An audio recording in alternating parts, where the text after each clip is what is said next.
Welcome to this week's edition of the Harness Spotlight. I'm Derick Giwner, along with the always amusing, sometimes annoying, Matt Rose. I try my best. Here at DRF headquarters to talk about Harrah's Philadelphia for Sunday.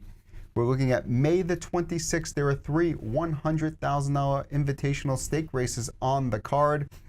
And before we even get into that, DRF Bets has some great special promotions this week. We have a 5% rebate on all Meadowlands wagers this weekend and a 20% rebate on Harrah's Philadelphia on Sunday. These races that we're talking about, 20% rebate. You can't get any better than that. And starting on Monday next week, we'll have a 10% rebate on Pocono and Harrah's Philadelphia. So we got plenty of great action for harness players on DRF. Yeah, I guess you know what? If you're, it's a great incentive to sign up for a DRF Bets account, or if you're an existing one, it's kind of like a thank you for playing along with DRF Bets. Either way, yeah, it's a great promo. I mean, you get money back. It's real money. Really, not many strings attached. So take a look at it. No strings attached. I like that. Not a few strings. No serious strings attached. Thin strings. We'll go to race number 10 at Harrah's Philadelphia to kick off the stakes action. As I said, there's $300,000 stakes. We're going to look at two of them. This is the $100,000 Betsy Ross. Obviously, this race goes through number 7, Sharton.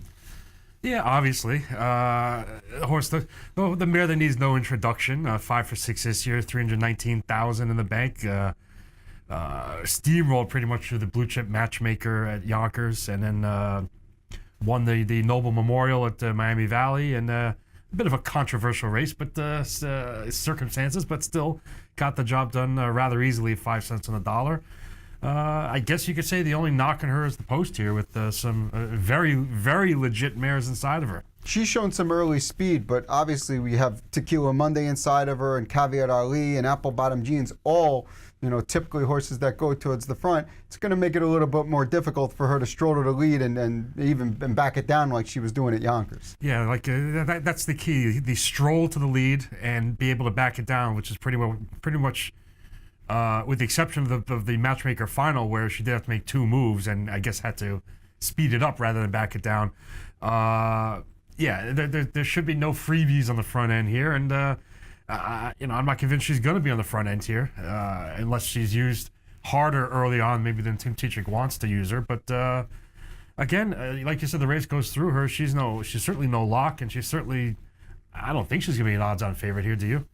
I don't think she'll be odds-on. I think she's probably 7-5, somewhere in that range. But a couple of the other contenders in the field, number 3, Caveat Ali, and number 4, You Are My Candy Girl, raced at the Meadowlands last time in the Rainbow Blue. We're going to take a look at how they did, because both of them raced pretty impressively from what I saw. Caveat Ali is coming up on the outside right now, and you're going to see Giwner looking for some room with You Are My Candy Girl. Yeah, You Are My Candy Girl shakes free mid-stretch, now has clearance, was put to urging by Giwner, and finished up with plenty of pace. You see timed in 25-4 last quarter, strong close, but you know what?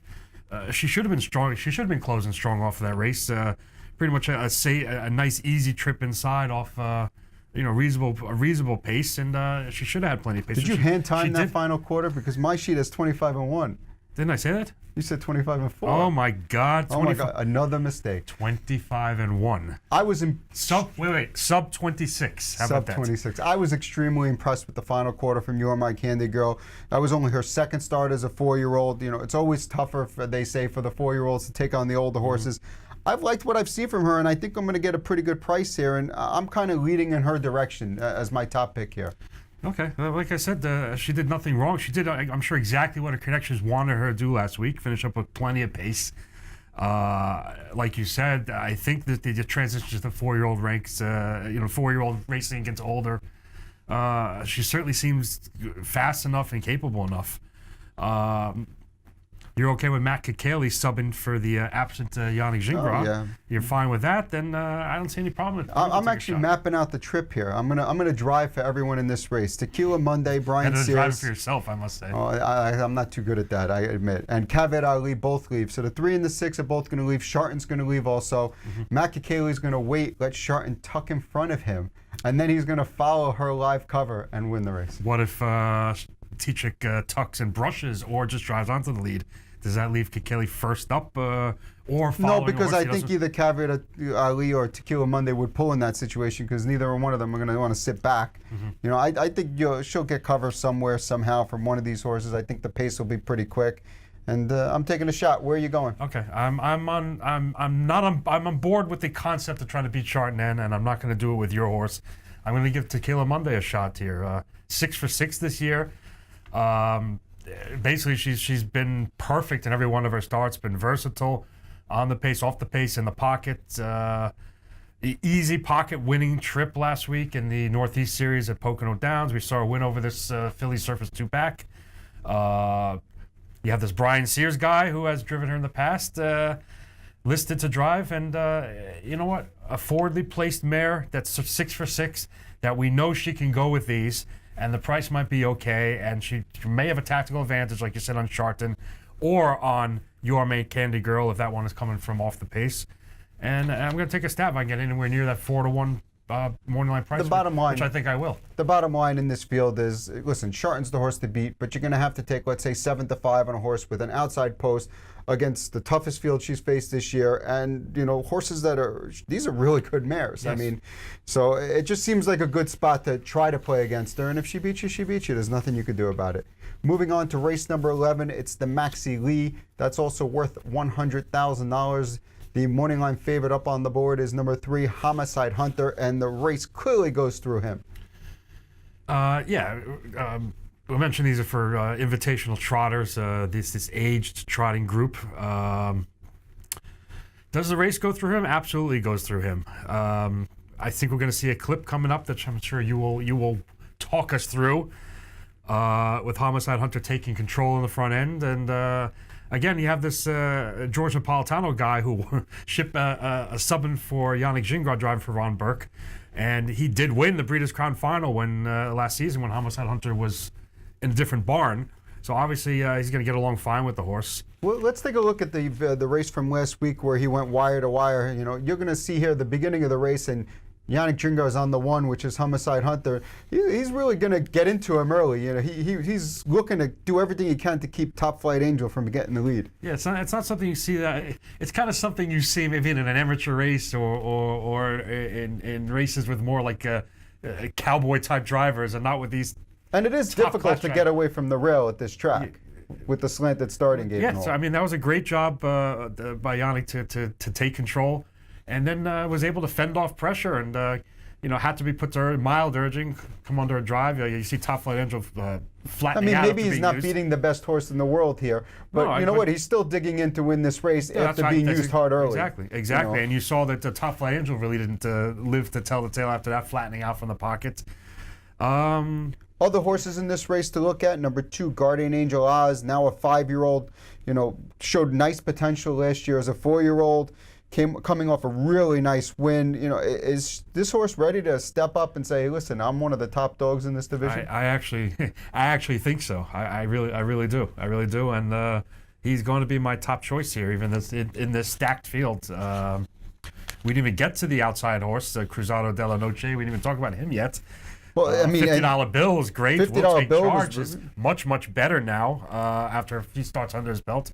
This is a stacked field. You have 5 horses in. Wait, 1, 2, 3, 4, 5 horses in this race coming off a win, and none of these have finished off the board in their last start. I mean, this is a really nice field. Cruzado della Noche's won the Cutler last time. I just don't see how he gets into this race. Sears is going to have to pull a big rabbit out of the hat to win this one. Yeah, I kind of agree with you. I know you liked him. You mentioned him right off the qualifiers, winning the Cutler. But he was close enough to strike here. And I don't see any. Is there any scenario where he doesn't get away 8th here? I mean, I don't see who he can improve position over early to get away any better than 8th in this race. And these horses, I guess, are too good to pass them all. So I think he's looking at a minor share at best. Unfortunately for their connections. I agree with you completely, and I'm actually on board with you with Guardian Angel Oz. That's the one I'm going to go with. I do like Will Take Charge as kind of a long shot play. If you're going to get like 8-1 on him, which you could in this field, I could certainly see him winning this race, depending on how hard, Top Flight Angel goes. Interestingly enough, the driver on Top Flight Angel is Andy Miller. At least he's listed to drive. He's got a broken hand. He only missed 2 weeks. He was supposed to make 4 to 6. Maybe he's coming back that soon. It's possible. I don't know. Why don't you drop him a line or shoot him a text or see, hey, is this... Maybe his hand hurts a lot and he's just going to let the lines go and he's going to go as fast as Well, you're allowed to put both lines in one hand, maybe his functioning hand. I don't know if you're allowed to do that anymore, but yeah, I mean, kudos to him if he comes back and he's back racing already. But yeah, Guardian Angel Oz, I like what I've seen so far.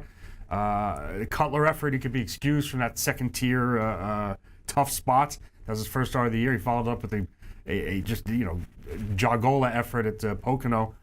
I'm on board with you. I think he is ready to compete with the big boys, so to speak, and that's where I'm leaning. Okay, race 11 at Harrah's, Philadelphia on Sunday. The Maxie Lee, 2 votes of confidence for number 2, Guardian Angel Oz. As I said, there's 3 big $100,000 stakes races on that day. Also some Sire Stakes action, including Captain Crunch, who's the divisional leader in the 3-year-old pacing colt division.